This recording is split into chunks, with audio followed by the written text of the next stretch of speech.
Hello everyone, thank you so much for joining me. I'm Mariano Cicciarelli and this is the second video of my series Making a Techno Track. Today we're going to be looking at making a kick or a bass drum by layering samples. As you may have seen on the last video, we were working on one of my tracks called Moments, which I uploaded a few weeks ago for free download. You'll be able to find the link on the description, so if you want to work with it, you can download it for free, or you can even ask me for it and I can send you all the samples and the sounds so that you can follow this tutorial with the same samples. Otherwise you can use any sample that you've got at home, as all the techniques work anyway, as long as you've got pretty similar sounds, or at least sounds with different frequencies and ranges. That shouldn't be a problem. So anyway, thank you again so much for watching this video, and let's get right into it.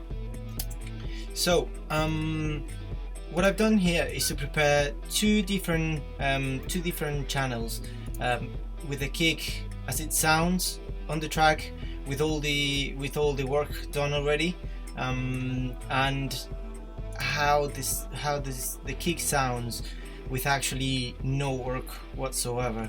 So first of all, let me just give you a little bit of the of a flavor of how the track sounds on its own, meaning with all the sounds, and how, so that you can feel how the kick fits into the song.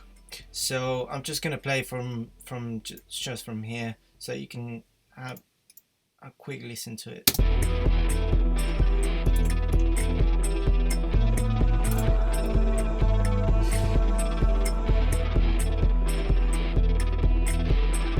So you can feel, in a way, it's a long kick, but it's got a decent amount of highs and a decent amount of mids. However, it's quite bouncy and long. Okay, so this is how the kick sounds after all the work has been done on it. What I did was just to loop a tiny part of the track. You can do that by just going over or selecting with the mouse, clicking and dragging while maintaining the click on the section that you want to loop, and then you can just hit Command and Shift and then the letter L. That way you'll be able to loop it. For Windows users, I think that's Control and Shift, which is the equivalent of the command for Apple. So once I've selected this, I'm just gonna play the kick, how it sounds after I've done all the work on it, which, in all fairness, you could do a lot more work on a kick, or sometimes it requires to do a lot more work on it, but in this particular case I found 3 samples that sit very well together, and I just had to play around a little bit with the faders and with the transposer, and with the filters more than anything, so that I could glue all of them together to create this particular sound that I was looking for. So the kick sounds after all the work sounds like this. Again, you can hear pretty long, low end. There's a tiny bit of mid frequencies there, just to make it a bit more punchier, so it's more defined. And also there's a little bit on the high end, just to make it a bit more interesting, so that it's not just a normal kick, and it's got a bit more of a crunch. So if I turn off the low kick, I've got them all named. One is the low kick, the mid kick, and the high kick. If I mute the low kick, then it sounds like this. See? Pretty different, right? Now if I mute the mid kick, it sounds like this.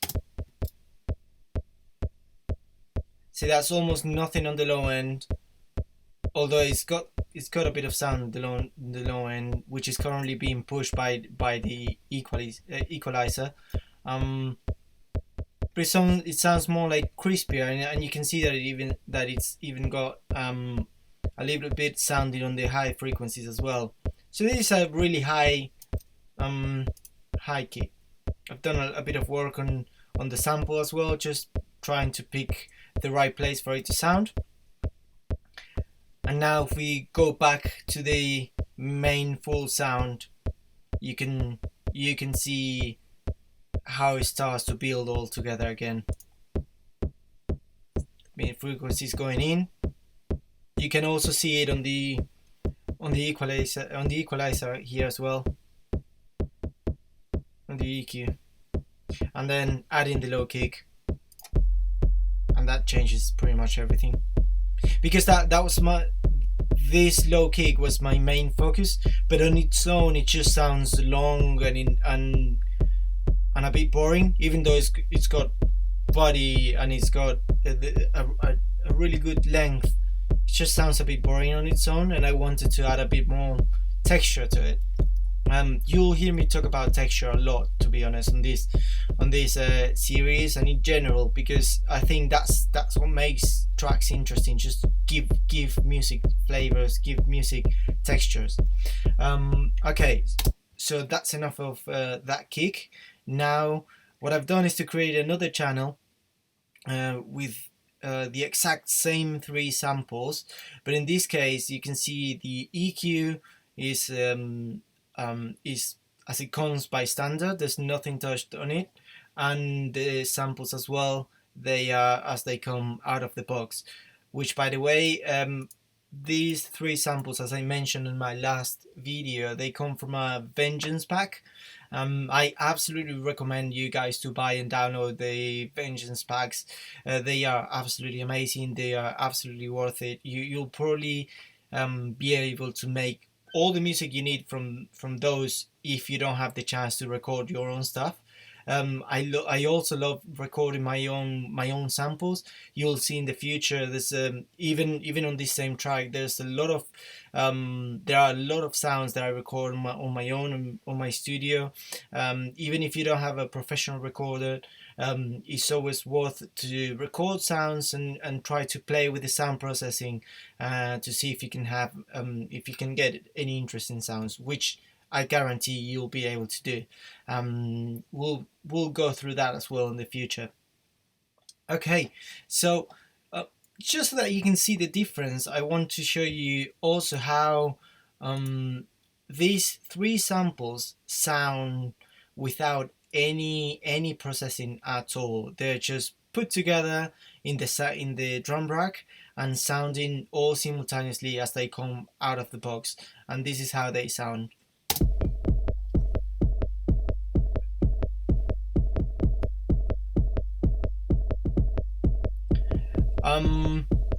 I don't know how it sounds to you, but to me it sounds pretty annoying. So obviously what I did when I found these 3 sounds, I didn't just put them all together and say, oh yeah, that sounds interesting. I just knew what sort of element I was missing on the first kick that I found, which was the low one, and I knew I needed a bit more body on the mids, and I knew I needed a bit more texture to it, so to make it sound edgy and more interesting. And that's why I went for those elements, knowing that I could process them in a way that they could sync up with the low kick and make it interesting in the end. So let's go one by one, just looking at the things I've done on the original kick. Let's start for the high kick, and then we can move on. As you can see, I did a few tweakings. I tweaked basically the way the place the sample starts playing from, because as you can see here, or as you can hear here, actually, here's the one. Let's play only this one. With the metronome, it would be a good idea actually, so that you can hear that it's actually out of tempo.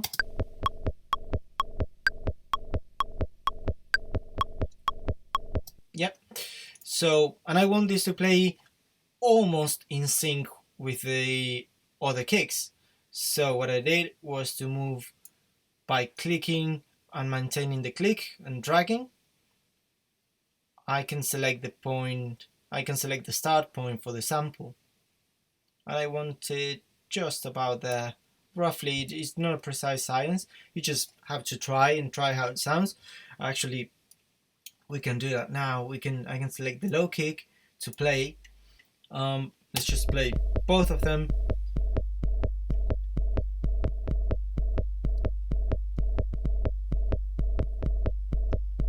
So now if I start moving the selector, you can see how it starts changing.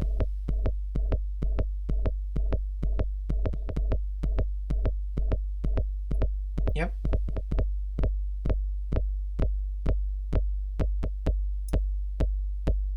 There you go. So now they sit almost perfectly, almost in sync, and they create this texture I was talking about. Right, something else I did was to play a little bit with the fade out, just to make sure that the end of the sample isn't making any sounds. You can see here, well actually I'm going to do it only on this one. So just fading out, you can see the end of the sample there, and I don't want you to hear that, because whenever there is sound and the sound stops, you can hear almost like a clip, like a click, and I obviously don't want that. I just want to be a seamless transition from one kick to the other one without any clips or clicks or whatever you want to call them. So I played a little bit with the fade out. You can play as much as you want with it.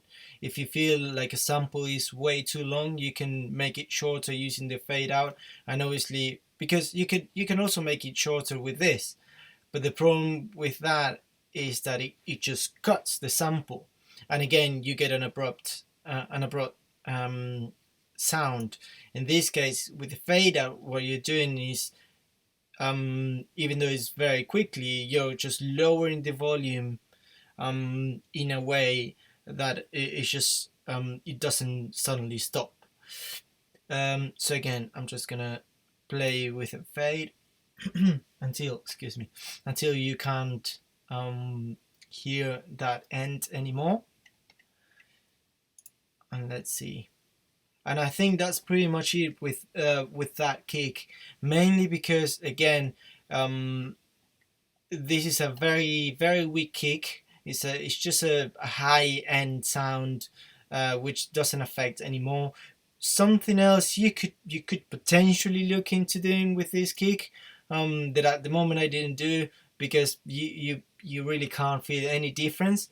But again, if you want to be really tidy, which I guess it's also a good thing, you could add an EQ8 only at the sample level, and you could cut the low end frequencies, because to be honest, we only want the high frequencies from this kick. So I can cut all of that so that it's out of the way from the other two kicks, and you can clearly feel the other two kicks sound. This is something I didn't do on this one. Again, I didn't feel the need of it because this kick is very high anyway. But still, you can feel free to do it, and you'll probably still feel a tiny difference. Another thing that I did, because it was just a tiny bit too loud, was to lower the volume. But let's do that later so that you can see how the sounds feel once they're ready. But then there's always a little bit of volume and mixing done at the end, so that you can make sure that everything sits in the right place. So now I'm just going to leave that sound there at the moment. I think that's about it. Now to the mid kick. Let's play this one on its own. This is how it sounds on its own.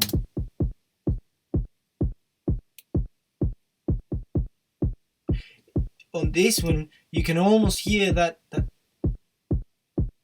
clipping, that clicking at the end. I don't know if you can hear. If you turn the volume probably right up, you'll be able to hear that there's a tiny bit of at the end of the sound, which I don't like. That bugs me so much. So again, we can use the fader. Something I did as well, just to make, because this sound has a bit of low end as well. It's not as simple. It's not as simple as the high kick.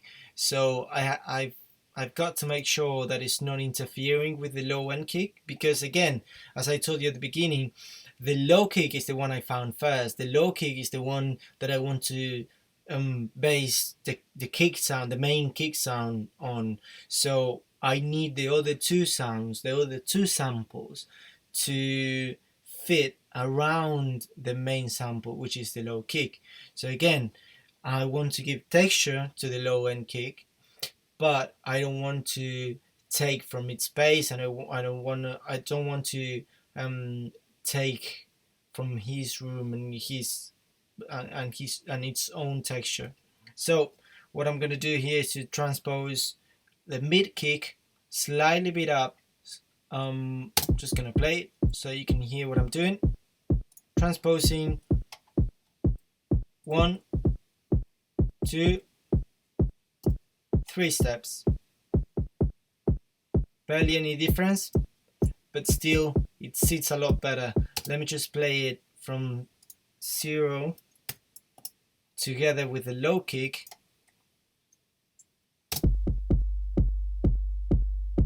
And now transposing it.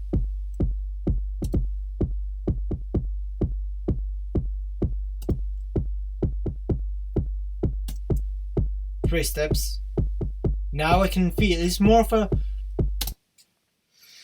it's not like on 0 steps it sounds wrong, but textures are not always about sounding right or wrong.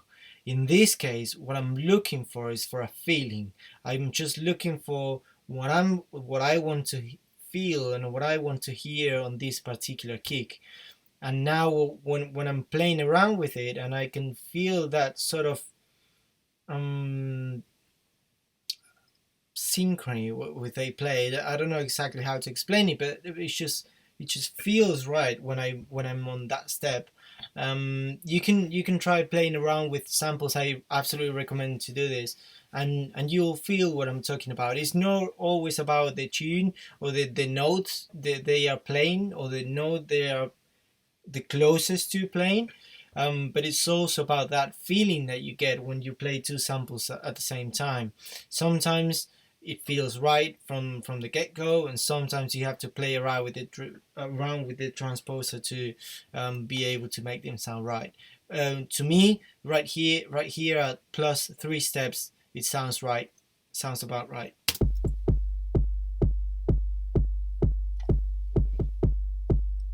Okay, let's see what else I was doing on that kick. Yes, I also played a little bit with the filter. I'm filtering the low frequencies again because I don't want this mid kick to interfere with the low kick. The low kick is the one I like the most. I'm just trying to make it a bit more interesting and nothing else.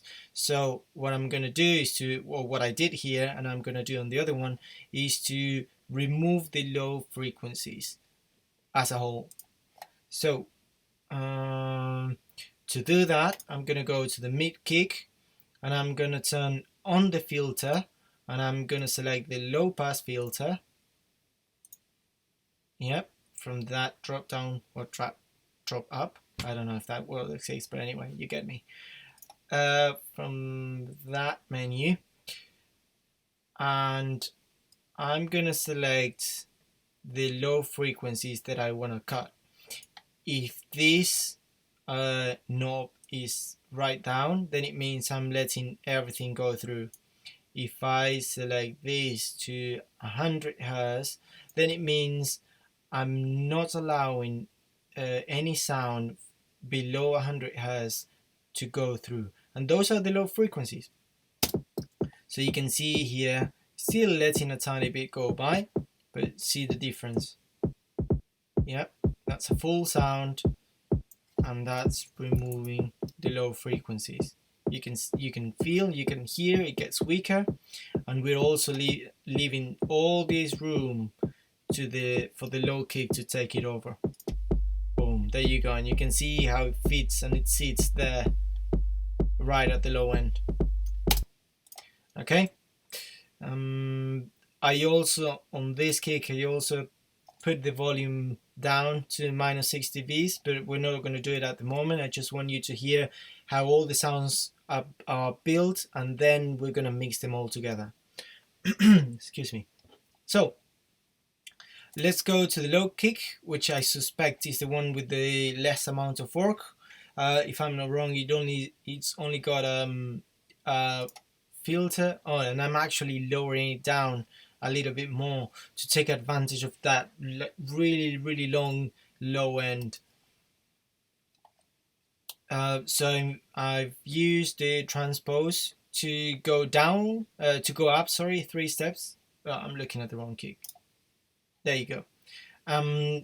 Yes, I was right. So I used the transpose to go down 2 steps. Again, as I was saying before, just to take fully advantage of that really rich low end and heavy low end that this kick's got.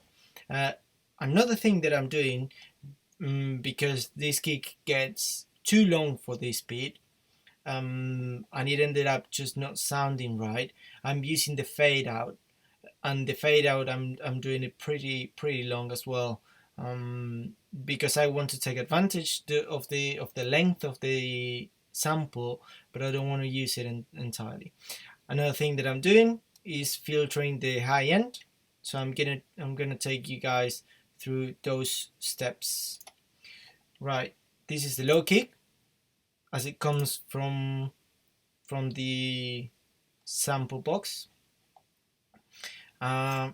This is how it sounds.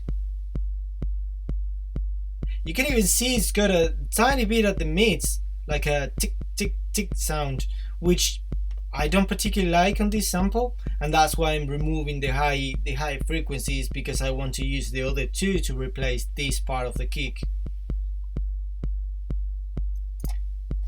So let's take it right down and listen to the difference. There you go. Now it's sitting down at this right at the spot I wanted, which is at the 45 Hertz or so, and around it, which is the very low end. If you can listen to the track later, to the entire track later, you'll be able to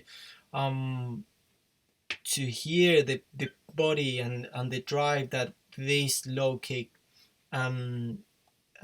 gives to the track. Okay, so something else we're going to do is to use the filter. We select the high pass filter from the drop down menu, and again, if I've got the knob right at the top, then it means it's letting everything go through.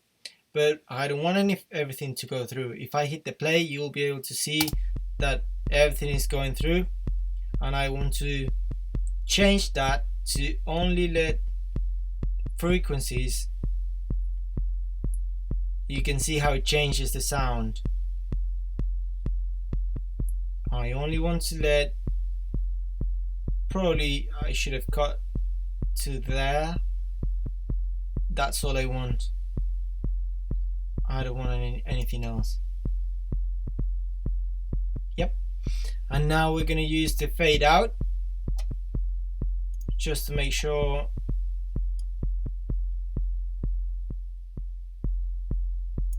that is the right length. In this case, I remember what I've done here as well, just to make sure that it didn't go Not over, because whenever a new sample starts, the first one is gonna end, but you could feel that transition. So what I've done, besides playing with fade out, is to shorten the samples. So I think now it's sounding pretty much as it should sound. I'm just gonna add a utility here, just to make sure that we can play with the sounds and the way they should sound. But I think I'm using this one with full volume on the original kick. Let's see. Yes. So I'm using this low kick with the modifications we've done, the fade out, the transpose, and the frequency. Yeah, you can see actually when even further down with the frequency. There you go. So when I took off the high frequencies using a high pass filter, I'm using the fade out to make sure the sample finishes whenever I want it to finish, and I'm using the transposer as well. So all three samples are with by default with -12 on the volume, but I also added a utility to the high and mid kick, just to make sure that they aren't overpowering the low end kick. So here is how they sound on their own with no volume changing.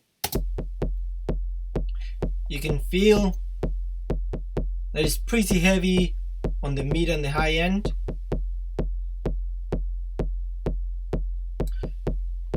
And I want the kick to be sharp, but again, my main focus is that low end, very rich kick, which I really like. But I just want to give it a bit of texture. That's all I want to do.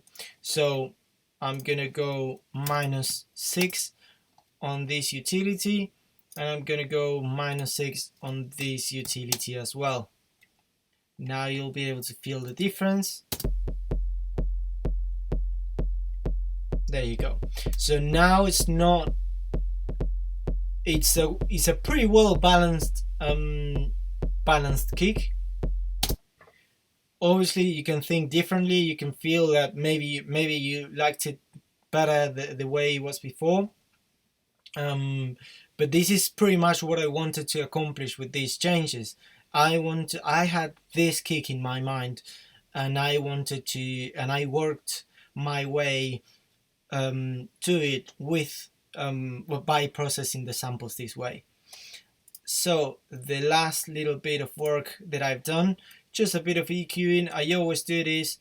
I like to push the low kick, particularly when I'm trying to accomplish this with a kick. Not all the time. I don't push it this much all of the time. You have to be careful always not to go into the reds, not to be generating noise with your channel.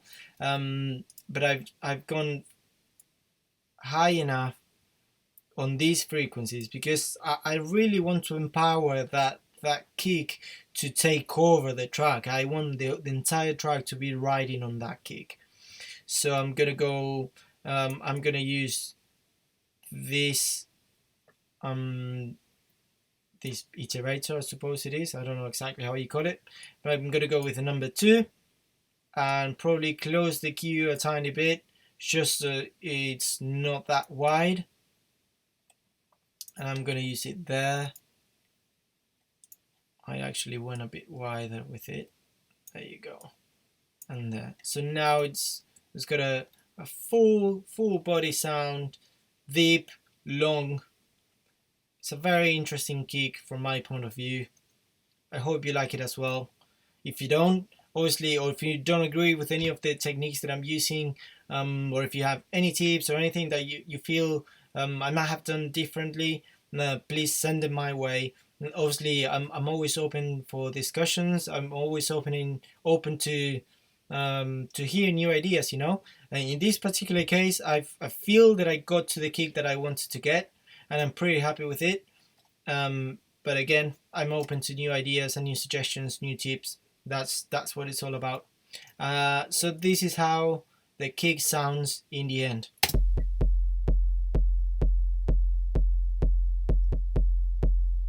I'm going a tiny bit here. There you go. Cool. Right. That's the way I worked this particular kick. I don't always layer kicks to make them sound right. Sometimes you're lucky, and sometimes you find sometimes you find a sample that you really like, and you just tweak the EQing, tweak the filtering, and you're good to go. But I think making kicks this way is good, not only to learn about sampling and sound processing itself, but also because when you start playing around with these things, you start realizing that actually you can get different sounds no matter the quality, and you can actually turn them into something really interesting, which for creative people is amazing, because it opens your realm of possibilities so much more. Anyway, I hope you enjoyed the video, guys. Thank you, guys and girls. Thank you so much for watching. Thank you so much for joining me. Give me more ideas about what you want to see next. Obviously, if I don't hear from you guys, I'm gonna be working my way down. So probably next I'm gonna be working on the bass line and how I processed it, and what do I do normally to a bass to work with it. So again, thank you so much for watching. Please share the video, give it a like, subscribe to my channel, and see you next time.